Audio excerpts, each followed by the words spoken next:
গ্রামের পাশ দিয়ে বয়ে গেছে একটি বন। ওই বনে এক বানর বাস করত। বানরটি খুব দুষ্ট প্রকৃতির ছিল।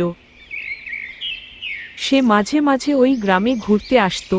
তেমনি একদিন ঘুরতে ঘুরতে বানরটি গ্রামের ভিতরে আসে। গ্রামের ভিতরে ভালোই মজা, তাই তো আমি ঘুরতে আসি এই গ্রামে। এবং সে ওই গ্রামে একটি নতুন মিষ্টির দোকান দেখতে পায়। মিষ্টির দোকান দেখে সে আনন্দে আত্মহারা।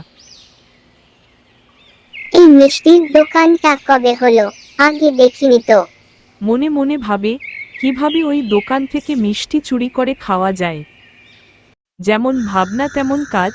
ওই দিন রাতে বেলায় সে ওই দোকানের সামনে আসে।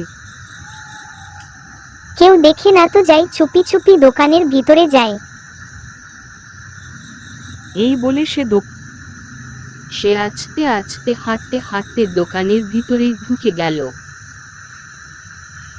কি মজা, মিষ্টি খাবো, যাই তাড়াতাড়ি যাই।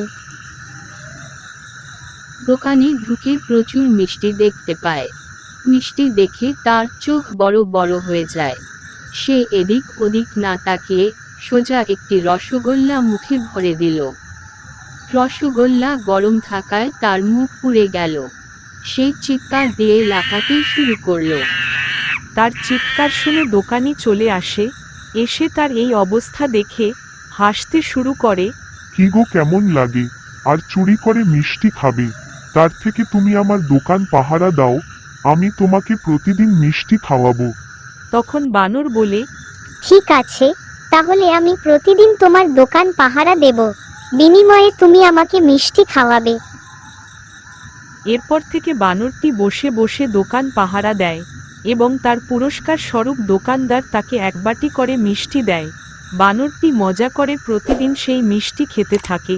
চুরি নয়, পরিশ্রম করে খাওয়ার মধ্যেই বেশি আনন্দ।